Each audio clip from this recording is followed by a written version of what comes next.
Real estate is constantly a hot topic of conversation in Vancouver. And if you're out for dinner or at an event, it's likely that someone at some point in time is going to bring up real estate. And understandably, everyone has an opinion about it. Maybe they know why prices are so high. Maybe they know when it's all going to crash. Or maybe they know that prices are going up forever. Well, in this episode, we thought it would be fun to have Ryan and I take completely opposing positions on the most important topics within real estate today. This exercise is essentially created to demonstrate that whatever bias or opinion you may have on real estate, that there is data or at least some websites or Facebook groups to support your opinion. So do note that in this exercise, Ryan is going to take the position of the optimist and I'm going to take the position of the pessimist. And it's not that these are necessarily our personal positions. We're simply showcasing that the polar extremes of these types of conversations that we hear day in and day out. The intent of this is to basically open up a dialogue and maybe hear your feedback and beliefs as to what you think is going on with housing in Vancouver and Canada as a whole. Now, regardless of which side of the discussion you align with, you likely have questions about, is this the right time for you to consider selling or buying or moving up or down or investing? Well, we are here to help. And if you would like to have a chat with us about anything real estate related, just reach out to the Calendly link below. We're very approachable, very happy to talk with you. So off the top, we are going to take and share our opinions about the economy. What's going on in BC's economy and Canada too, maybe as a whole here, and of course, how that's going to affect real estate. I think I'll go first on this one. Remember, I'm going negative, Ryan's going positive. So let's just dive right into my thoughts on the economy. First off, in Vancouver, we have housing market vulnerabilities. I mean, Vancouver already has one of the most expensive housing markets in the country, maybe the world. And you could imagine what a massive correction or the opposite, continued unaffordability crisis would have on the widespread effects on consumer spending, construction, and real estate services. If demand decreases or financial rates increase, there can be significant impacts within our economy. I mean, the past 10 years of cheap credit has essentially lulled buyers into the market where the next 20 plus years of mortgage payments could be a lot higher than what we've been used to those past decade or so. That understandably would have a massive pullback on the amount of discretionary spending we see in the marketplace. And the longer that persists, the deeper the impacts would be. Could you also imagine the impacts on construction, consumer good productions, the restaurants going out of business that we're already seeing? And let's tie into this the political outlook. I mean, while this channel is not about getting political, we must address the current and forecasted budgets. I mean, BC is slated to run at the largest deficit in history. I mean, this deficit that we're running into is happening while we're also at the highest taxation rate we've ever seen in this country or in this province. And new taxes are being added every single year. And we're forecasted to run at a deficit for at least the next 3 years. I could imagine that would be 5 plus 10 even. Regardless, let's move on as to why else I think the economy is going down the drain here, or at least why the data on my position is saying that. Business insolvencies are at what are we at? It's at the high since 2006, okay? An 18-year high here. A massive wave of layoffs is coming, okay? These insolvencies are just starting to peak right now, and we are going to see the layoffs follow that, unfortunately. We're essentially at the very beginning of a major recession, and unemployment is just starting to tick up, obviously based on the lagging data that they have. Let's keep in mind too that BC, our economy here, is heavily reliant on trade, particularly with the US and Asia. Relationships with India are already strained. And if Trump is reelected this year, well, we're all one stupid tweet away from being at war with the States, or more likely, a collapse in trade, or even a level of import duties that push inflation even higher. Next up, and my second to last point on this, is climate change and natural disasters. BC's economy is vulnerable to the impacts of climate change, right? Look at the wildfires. My goodness, the wildfires that we are seeing in the interior. They're devastating. What about the flooding we've seen recently and other natural disasters? The increased costs that this province has to fight fires, access clean water, not to mention, what if the big earthquake hits, right? Further money and resources will be required each year to keep the province safe and livable. And then lastly here, our government is cutting back on extracting the province's natural resources, natural gas, for example, where they could be increasing production, increasing revenues through the exporting of these.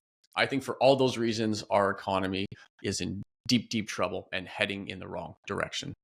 I really do agree with a lot of what you said here, Dan. So it's difficult for me to kind of take the positive side here. Okay, so if I had to look at our economy from a positive perspective, which is very difficult to do, much like Dan said, when you're teetering on the brink of a recession, of a technical or formal recession, depending on whether or not you believe what's getting constantly massaged in our CPI basket, we theoretically could already be in one. However, with that being said, it's hard to deny the facts that rising unemployment, soaring levels of corporate bankruptcies, and restrictive credit, they don't exactly paint a positive outlook. Where I'm seeing some positivity of where we are is in the economic cycle. So whether we end up in a technical recession or a formal recession, whether that's now or in a month from now, the good news is that it feels like a lot of the hard work to get us through what's going to become that recession has been done. We've already gone through a huge amount of interest rate hikes, so much so that they're prohibitive and restrictive now, and causing a lot of payment shock to people who are renewing their mortgages, and so on. I think, it's likely we would be in a recession for, in my opinion, likely the last 6 months if we stopped massaging the CPI basket that continues to have volatile items put in and pulled out at the discretion of whoever it seems to fit, whatever narrative it seems to fit. So I think one thing that is really kind of weighing over me here is we don't yet know what the long-term effects of the decisions that were made through COVID, the amount of money that was printed, whether or not that was a good thing or not. What was the alternative? Would we have slid into depression? Would we have gone, would we have seen much worse? It's really hard to know at this point. But I can tell you that the fight, we're not done it yet. If we enter a formal recession, the good news is that that's on the precipice of taking place now. So we're technically 8 months away, 6 to 8 months away from what could be a much brighter future. It's likely that we're already in some of this now. And usually by the time recessions are called, we've been in them for 2 to 3 months, as it takes 2 to 3 months of lagging data to formally call a recession. So I guess the positive side of this is that it's starting to build a very strong story to start cutting restrictive interest rates. And if that happens, the economic output that's sputtered along so far will continue to grow. As interest rates begin to fall, it'll ease the pain that we've been going through over the last 2 years, especially because we aren't up against the same levels of inflation that we were 2 years ago. That's come down significantly. Though, much like we've said on this podcast, it's always been that last mile that's going to be the hardest, and that's where we find ourselves now. So I guess the real positive here is that the line of sight for things to get better is much shorter than it was 2 years ago, when it was very unclear and very difficult to navigate. I think the only uncertainties that we've got now, and they're big, I must say, are going to be the political ones. What are we going to see down south? There's lots of places around the world right now where we are going to see a lot of voters voting for their future. So much of our economic prosperity is going to depend on how those votes go. All great points. Thank you for that. So let's move on now. Our next topic is going to be interest rates. And Ryan's going to start this time. And again, being the optimist, he thinks they're going to come down. And then I'll play the pessimist and say, hey, they're going to be flat or maybe even go up. Yeah, I definitely am on the side that we are going to see interest rates fall this year. I think in terms of to what degree and by how much largely remains to be seen and is a huge discussion point. And it really depends on the type of data you're looking at. But what I will say is that when interest rates do begin to fall, here's what we could anticipate. So the first thing it'll do is it'll stimulate economic growth. So lowering interest rates encourages borrowing by spending spending, by both consumers and businesses that will lead to an economic recovery. It also allows banks and other financial institutions to borrow more money and lend it out for cheaper interest, allowing markets to move with more velocity. When interest rates are low, borrowing costs decrease. It makes it cheaper for businesses to invest in new products, new projects, hire more employees, and pay them more. For consumers, you can spend more on a home. You might be able to reach that home now with less restrictive credit. And other big ticket items too, like we saw through the pandemic, cars, the value of cars went up, watches, all that kind of stuff. The key here is not to drop rates too suddenly or by too much. We've seen what takes place. Increased spending and investment can lead to a boost in the economy, though we need to temper our expectations because we don't want to end up in the same place we found ourselves in with a high level of inflation. The next thing I want to talk about is increased investment. So lower interest rates makes saving less attractive because the return on savings accounts, bonds, and other interest-bearing investments decrease. This is why you're going to see pension funds start to really suffer as we go forward and interest rates start to cut. That was also the case, 3 years ago when interest rates dropped to the absolute bare basement. Pension funds, any interest accruing fund, they didn't make any money.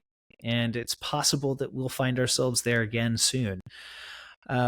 As a result, individuals and institutions usually choose to invest their money in riskier assets like stocks, bonds, and real estate rather than save, because the value of your money goes down when interest rates go down. So this shift in investment behavior can contribute to higher asset prices and increase capital flows into the economy, fueling expansion.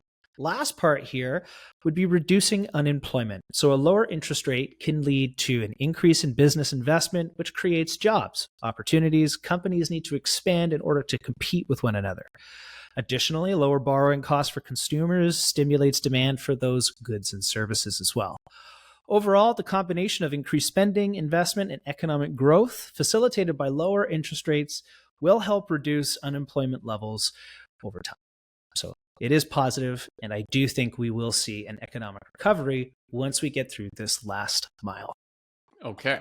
Now, for those who think rates are staying where they are or even go up, well, let's explore the information out there that supports that theory. First off, I think we obviously have to recognize how tied Canada is to our partners to the south, the US of A.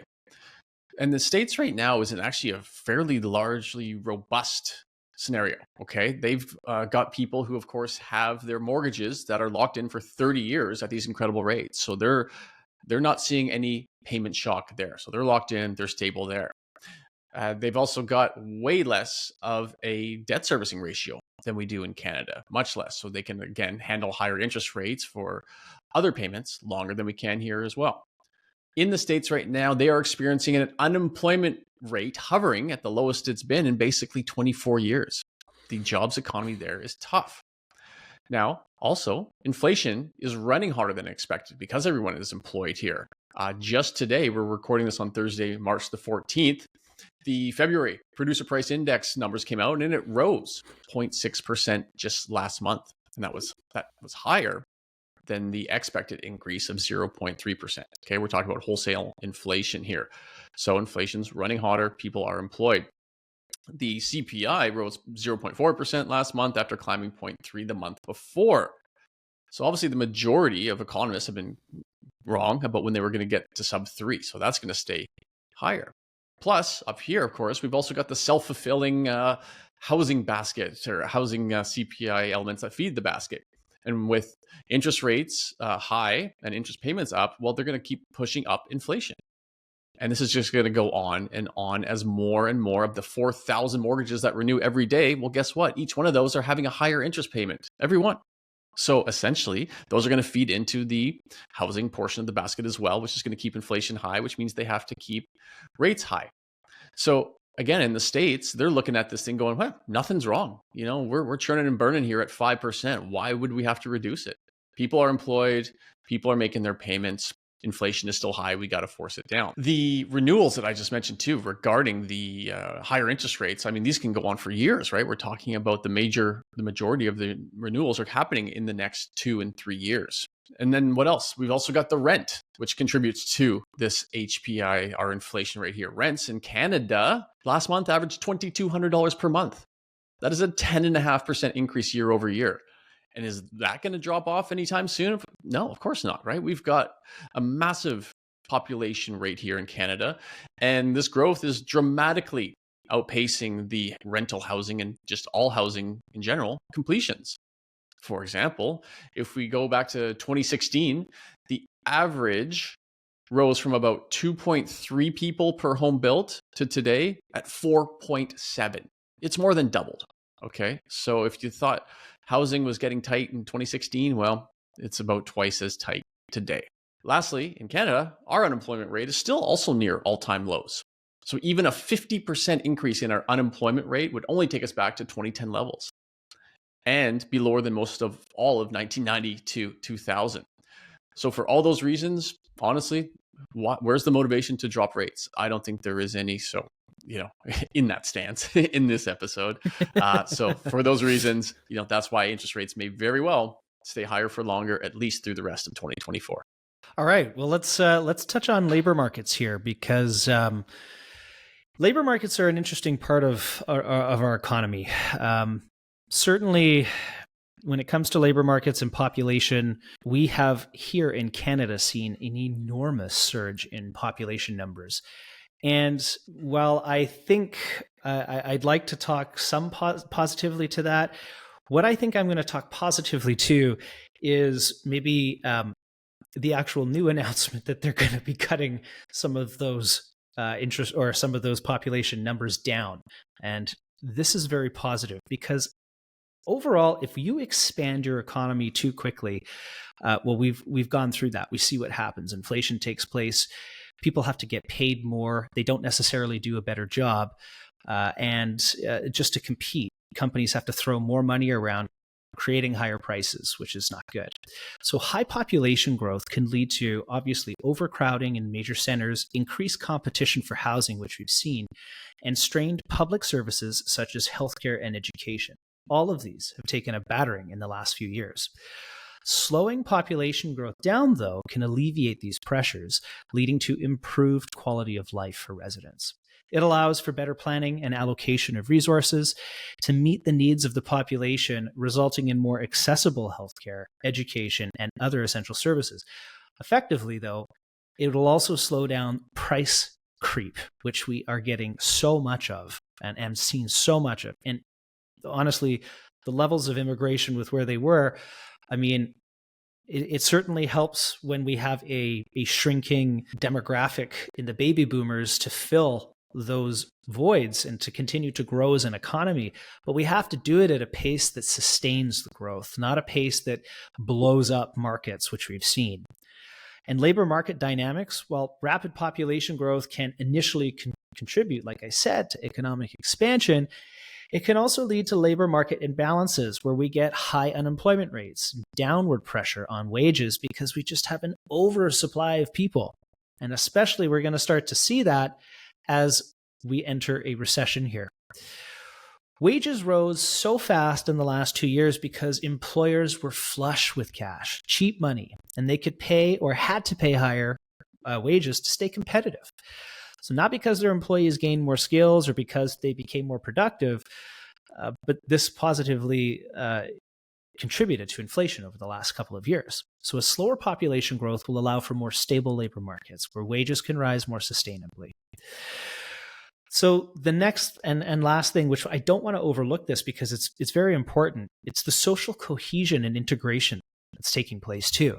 I mean, how many times have we blamed immigrants here in Canada for the cost of housing? It's not their fault. It's the lack of planning on our side.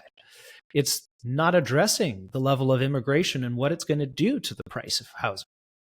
So managing population growth can ensure better social cohesion, nominal pace recovery, nominal growth, right?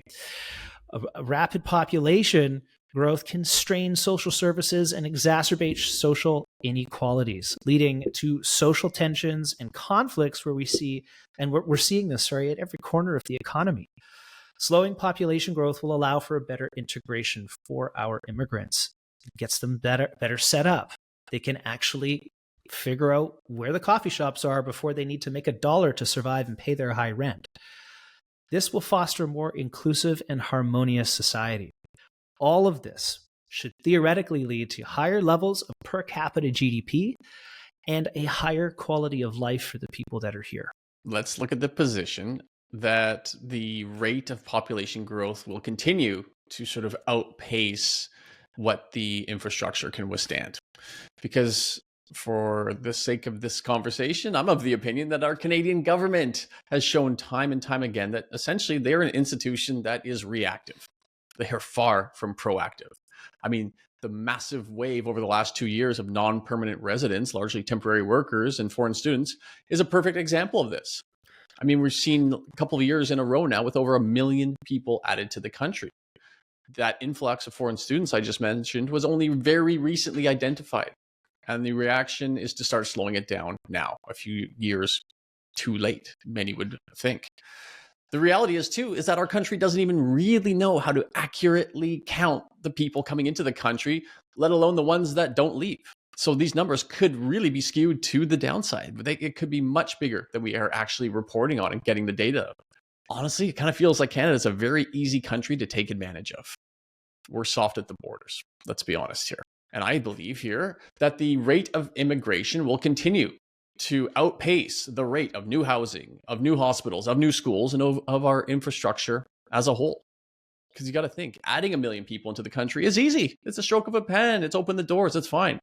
But providing the proper care and housing for these same people is extremely hard and slow moving. And I think there is zero chance within our current methodologies to grow infrastructure, housing, etc., at the rate of this recent growth. Our country's resources will continue to be stretched for the foreseeable future because, again, they are just too slow to act, too much finger pointing, and just not enough planning, right? 1 million people could be the right number if we had as Ryan has so eloquently put it in the past here, a place at the table for them, right? We're not saying 1 million is too much. We're saying that 1 million is too much when there is not a place at the table for them to be properly set up and have a great life here that we want to showcase and provide for people. So yeah, and until the left starts talking to the right again, as in, the housing minister talking to the immigration minister, it's going to continue to kind of be, out of control. So Dan, let's move on. You put it really well. You did put it really well, though. I just want to bring that up. You brought up a really good point that Canada is easy to take advantage of. I think that's very poignant, and I think we've seen that specifically over the last couple of years, maybe the last 4 to 5 years, where things have been abused left, right, and center. CERB payments were abused. Handouts for businesses were abused. The government's own abuse of taxation dollars. I mean, look at the ArriveCan app and the scandal that's had. It's just this misallocation of resources everywhere you look. And when that takes place, it's easy to take advantage of. So I think you're bang on when you say that. Yeah, no, thank you. I've seen it personally, which is a story that will not be shared publicly, but it does seem things like ArriveCan is a great example of just how in modern day you can rip someone off. So, not someone. You can rip the government off to the tune of 100x, what something like that would cost. But moving along. Maybe what'll help with the large population growth that we're experiencing is some densification. And so obviously things like the Plex plan that's been recently introduced to the city and then the province is a hope to kind of help with this. And so, Ryan, why don't you take the pessimist side and let us know what you think about this plan? You mean the optimist side? Did I say pessimist? I'm so sorry. See, I'm really playing character role here. My apologies. Yes, take the positive and the optimistic view of our Plex plan here. I mean, I can definitely take the negative too. This one has two sides to the blade, but so I think first of all, the Plex plan is a great idea in theory. Though I think its impact will be limited, and I have to preface my positivity with some balance here because it's just listen. The impact will be limited, and not by the availability of lots, but by the availability of trades. And assuming we have not only enough labor but enough skilled labor. That's a very different kind of labor. To meet the demand, this potential reform could really help to transform. I do think the changes will be slow to begin with. There's a lot of unknowns right now. This is a first to market scenario. It's a bit of a wild, wild west feeling. You're going to have potentially civilian developers who want to take advantage of this, who have been holding on to property to densify. So there's a lot of good that will come out of this.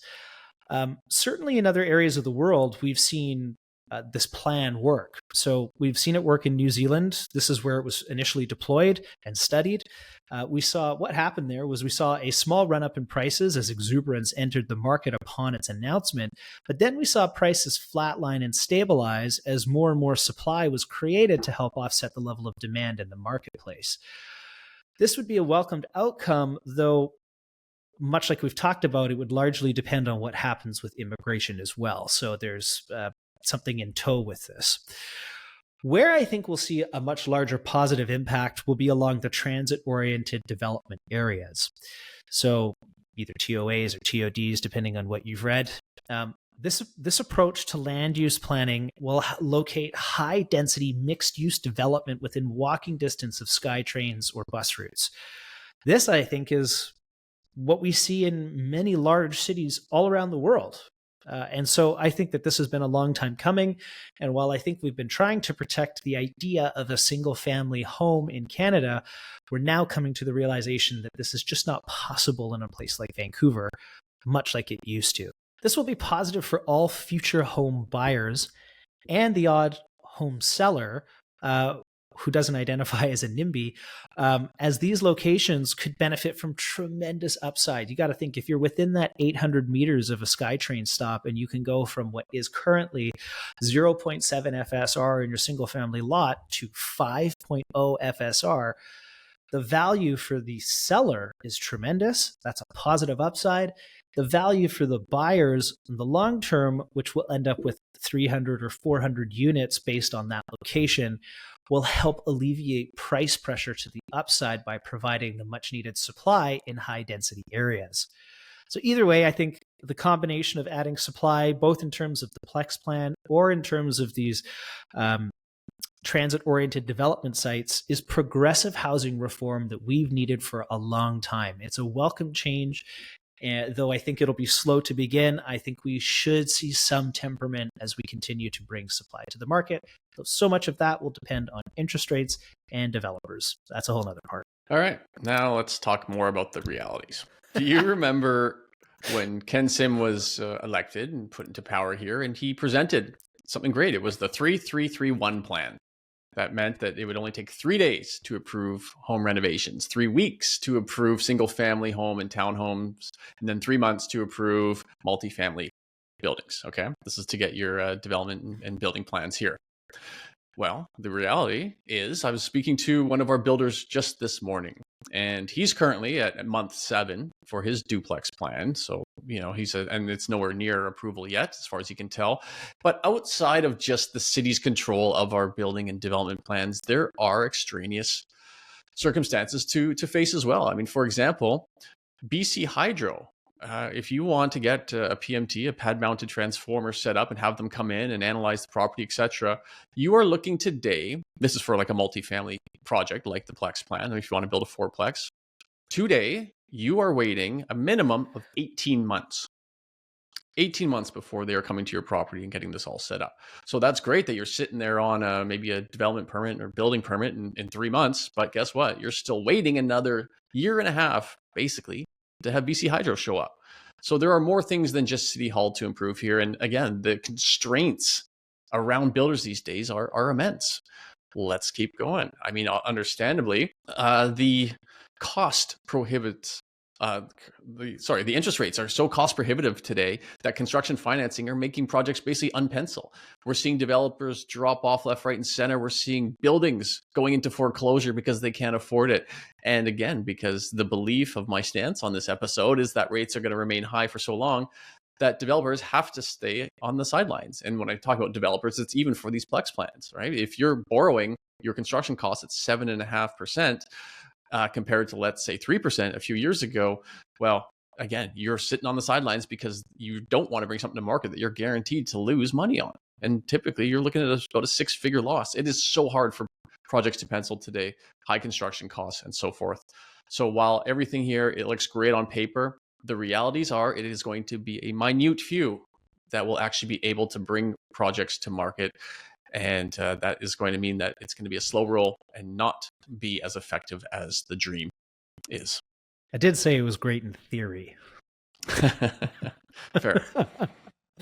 I think when it comes to the actual Plex plan too, I think the idea of having every single lot have this opportunity is great, but the real constraint is going to come to the people who own the lots and whether or not they intend to actually do anything about it, number one. Two, they won't have the skill set to know what to do about it.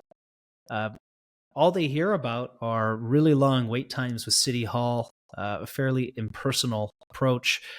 And then when you start hearing about, like you talked about, pound-mounted transformers taking the time that they are, my goodness, it doesn't matter if you had a permitting time of 6 months. You've got everything else to build the house. All those market forces up against you as well. So this is a much bigger problem than I think we're giving it credence to. But at least we're seeing some reform. It's just really, really late. Totally fair. Okay. Last topic here today is about inventory. And I'll take the stance that inventory is essentially going to be quote unquote low forever, at least the foreseeable future. And Ryan, the eternal optimist, will say, hey, everything's fine. There's lots coming. But let's start. Let's see how this pans out.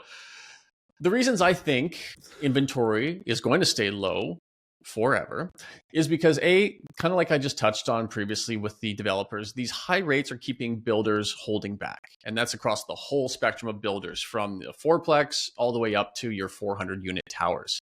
Things have been shelved, things being new projects are being shelved because, again, developers just can't make these projects profitable today. So the more they hold back, the more inventory gets worse. And of course, keep in mind, bringing a tower to market 6-7 years from kind of the idea to handing over the keys. And that can be on the short end. Number two, of course, keeping inventory low is the immense amount of population growth that looks to continue for the foreseeable future.